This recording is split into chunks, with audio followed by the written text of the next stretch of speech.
அர்ஜுனா, சகல பிராணிகளிடத்திலும் சமமாயிருக்கின்ற பரமேஸ்வரனை பூதங்கள் நாசம் அடைகின்றனவாய் இருக்க, நாசம் அடையாதவன் என்று எவன் அறிகின்றானோ அவன் அறிகின்றான். ஸ்ரீ சங்கரர் அபிப்பிராயம்: அவித்யையை நிவர்த்திக்கும் பொருட்டு ஆத்மஸ்வரூப ஞானம் மேலே கூறப்பட்டிருந்தாலும் வேறு சப்தங்களாலே ஈண்டு கூறப்படுகின்றது. தேகேந்திரிய மனோபுத்தி அவ்யக்தம் ஆத்மா ஆகியவற்றை பார்க்கிலும் விலக்ஷணமாயும் நியந்தவனாயும் இருத்தலாலே பரமேஸ்வரன் என்று சொல்லப்பட்டான். அந்த பரமேஸ்வரன் பிரமன் முதல் ஸ்தாவரம் வரையிலுள்ள சகல பூதங்களிலும் சமமாய் இருக்கின்றவன்.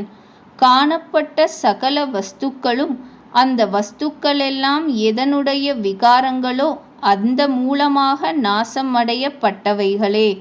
அவைகள் நாசம் அடைந்த போதிலும் பரமேஸ்வரன் நாசமடைதல் இல்லை.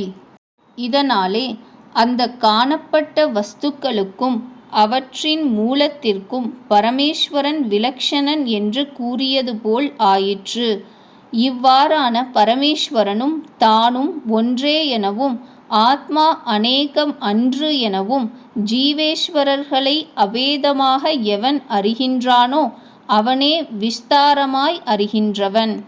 பேதமாய் பார்க்கின்றவன் பார்க்கின்றவன் அல்லனோ எனின் அவனும் பார்க்கின்றவனே, ஆனால் பேத திருஷ்டியாய் பார்க்கின்றவன்.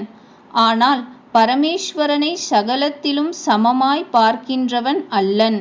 எங்கனம் எனின், ஒருவனாகிய சந்திரனை ஒரு சந்திரனாக ஒருவனும் இரண்டு சந்திரர்கள் இருப்பது போல ஒருவனும் பார்க்கின்றார்கள். இருவரும் பார்க்கின்றவராயினும் ஒருவனாய் பார்க்கின்றவனே உண்மையை சரிவர பார்க்கின்றவன்.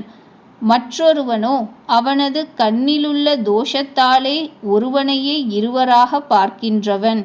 அவ்வாறு அவித்யா சம்பந்தத்தாலே பேத திருஷ்டி உண்டாயது என்பது தாத்பரியம். ஸ்ரீ ராமானுஜர் அபிப்பிராயம்: இவ்வாறு ஒன்றோடொன்று சேர்ந்திருக்கிறது எல்லா பிராணிகளுக்குள் தேவன் முதலிய வித்தியாசமுள்ள ஆதாரத்தை உடைய வஸ்துவை காட்டினும் வேறுபட்டதாயும் அந்தந்த தேகங்களில் அந்த தேகங்களுக்கும் இந்திரியங்களுக்கும் மனத்திற்கும் ஈஸ்வரனாய் இருந்து கொண்டிருப்பவனாயும் அறியும் தன்மை உடையவன் ஆகையினால் சமமான ஆகாரத்தை உடையவனாயும் அந்த தேகம் முதலியவைகள் நாசமடையும் பொழுது நாசத்தை அடையத்தகாத ஸ்வபாவங்களை உடையவன் ஆகையினால் நாசம் அடையாமல் இருக்கின்ற ஆத்மாவை எவன் அறிகின்றானோ அவன் ஆத்மாவை உள்ளபடியே அறிகின்றான். எவன் தேவன் முதலிய வித்தியாசமுள்ள ஆகாரங்களினால் இதையும் வித்தியாசமான ஆகாரத்தை உடையதாகவும் உற்பத்தி நாசம் முதலியவைகளை உடையதாகவும் அறிகின்றானோ அவன் எப்பொழுதும் சம்சாரத்தையே அடைகிறான். சகல பிராணிகளிடத்திலும் சமமாய் நாசமற்ற ஸ்வரூபமாய் இருக்கின்ற ஈஸ்வரனை பார்க்கின்றவன், அதாவது அறிகின்றவன், தன்னாலே தன்னை துன்பப்படுத்தி கொள்ளுவது இல்லை. தன்னைத்தான் பரமாத்மாவாக அறிவதனால் பிரம்ம நிர்வாணத்தை அடைகின்றான். ஸ்ரீ சங்கரர் அபிப்பிராயம்: கடத்தில் மண்ணை போலவும் படத்தில் தூளை போலவும் உபாதானமாக சகலத்தினும் சமமாய் அவிநாசியாய் இருக்கின்ற ஆத்மாவாகிய தன்னை காண்பவன் தன்னால் தன்னை துன்பப்படுத்தி கொள்ளுவது இல்லை. தன்னைத்தான் பரமாத்மாவாக அறிவதினால் பிரம்ம நிர்வாணத்தை அடைகின்றான். ஸ்ரீ ராமானுஜர் அபிப்பிராயம்: ரட்சித்துக் கொள்ளுகின்றான் என்றால் பந்தத்தினின்றும் தன்னை நீக்கிக் கொள்கின்றான். தன் ஸ்வரூபத்தை இவ்விதமாய் அறிதலாலே பந்தத்தினின்றும் நீங்கிய தான் அடையத்தகுந்த ஸ்வரூபத்தை அடைகின்றான். இவ்விதம் உணராதவன் தன்னை சம்சாரத்தில் அழுத்திக் கொள்கின்றான். பலவித கர்மங்கள் தேகேந்திரியாதி ஸ்வரூபமாய் இருக்கின்ற பிரகிருத்தியாலே செய்யப்படுகின்றன என்றும் அவ்வாறே தன்னை கர்மங்களுக்கு கர்த்தா வல்லன் என்றும் எவன் அறிகின்றானோ அவன் தனக்குள் அந்தர்கதமான க்ஷேத்ரஜ்ஞனை உபாதி ரகிதனாகத் தெரிந்து கொண்டவன் ஆகின்றான்.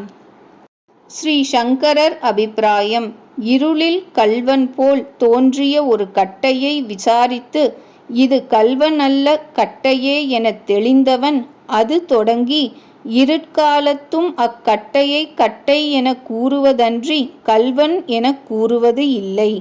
அதுபோல அறியாமை காலத்துக் கர்த்திருத்வ போக்திருத்வாதிகளால் ஜீவன் போல் தோன்றிய தன்னை விசாரித்து பிரம்மமே எனத் தெளிந்த முக்தன் அது தொடங்கி விவகார காலமாகிய அறியாமை காலத்தும் அந்தத் தானாகும் பிரம்மத்தினிடம் ஆரோபத்தில் கிடந்தராமல் தன்னை கர்த்திருத்வ போக்திருத்வங்கட்கு அதீதமான பிரம்மஸ்வரூபமே எனக் காண்பதன்றி மறந்தும் வேறொன்றாகக் கண்டு கூறுவதென்றாகலின் விவகார காலத்தும் அவர்க்கு சமாதியே சித்திக்கும் என்பது அறிக. ஸ்ரீ ராமானுஜர் அபிப்பிராயம்: எல்லா கர்மங்களையும் காரிய காரண கர்த்திருத்வேதுஹு பிரகிருத்திஸ்யதே என்று முன்பு கூறியிருக்கிறபடியால் பிரகிருத்தியினாலே செய்யப்படுகின்றனவென்று எவன் பார்க்கின்றானோ அவ்வாறே ஞானம் ஒன்றனையே ஸ்வபாவமாக உடைய ஜீவாத்மாவை கர்த்தாவல்லாதவனாக எவன் நோக்குகின்றானோ அத்தகையோனுக்கு பிரகிருத்தியோடு சேர்ந்திருப்பதும் அதை அதிஷ்டானம் செய்வதும் அதனால் உண்டாகிய சுக துக்கங்களை அனுபவிப்பதும் கர்மமாகிய அஞ்ஞானத்தில் உண்டாக்கப்பட்டவைகள் என்றும் எவன் பார்க்கின்றானோ அவன் ஆத்மாவை உள்ளபடியே பார்க்கின்றான். பிரபஞ்சத்தின் பேதத்தை பிரகிருத்தியோடு லயித்தொன்றிருப்பதாக அந்த பிரகிருத்தியில் இருந்தே அந்த பிரபஞ்சத்தின் விஸ்தாரத்தை எப்போது பார்க்கின்றானோ அப்போது பிரம்மத்தை அடைகின்றான். உள்ளுரை: பிரகிருதி என்றும் புருஷன் என்றும் இரண்டு தத்துவங்களாயுள்ள தேவர் முதலான சகல பூதங்களிலும் தேவத்தன்மை மானிடத்தன்மை குறுகியிருத்தல் நீண்டு இருத்தல் முதலிய வேறுபாடானது புருஷர்களில் பிரகிருதி என்னும் ஒரு தத்துவத்தில் மாத்திரம் இருக்கிறதென்றும் அப்படியே அந்த பிரகிருத்தியினின்றுமே புத்திரன் பௌத்திரன் முதலிய விஸ்தாரமும் உண்டாகின்றதென்றும் எப்பொழுது பார்க்கின்றானோ அப்பொழுதுதான் அளவற்ற ஞானமே வடிவான ஆத்மாவை அடைவான். கௌந்தேயா, பரமாத்மா அனாதியாய் நாசரகிதனாய் குணரகிதனானவன் ஆதலின் அந்த பரமாத்மா தேகாந்தர்கதனாயினும் கர்மங்களை செய்பவன் அல்லன், கர்ம பலன்களை அனுபவிப்பவனும் அல்லன். அர்ஜுனா, ஆகாசமானது எங்கும் பரந்து எல்லா வஸ்துக்களோடும் கூடியிருக்கச் செய்தேயும் க்ஷேமமாகையாலே எந்த வஸ்துவின் ஸ்வபாவத்தோடும் சேராமல் இருப்பது போல ஆத்மாவானது சூக்ஷ்மமாகையால் தேவர் முதலிய சகல சரீரங்களிலும் இருந்த போதிலும் அவைகளின் ஸ்வபாவத்தோடு ஒட்டமாட்டாது. ஒரே சூரியன் தன் காந்தியால் இவ்வுலகங்கள் எல்லாவற்றையும் பிரகாசப்படுத்துவது போல் க்ஷேத்ரியான ஜீவனும் க்ஷேத்திரத்தை இது என் க்ஷேத்திரம் இது இப்படிப்பட்டது என்று உள்ளும் புறம்பும் எங்கும் கால் முதல் தலைவரையில் தன் ஞானத்தாலே பிரகாசிப்பிக்கின்றான். ஆகையால் பிரகாசிக்கின்ற சகல லோகங்களை காட்டினும் பிரகாசிப்பிக்கும் ஆதித்யன் மிகவும் விலக்ஷணனாயிருத்தல் போல அறியப்படும் க்ஷேத்திரத்தை காட்டினும் அறிகின்ற ஆத்மா மிகவும் விலக்ஷணன் என்பது தாத்பர்யம்.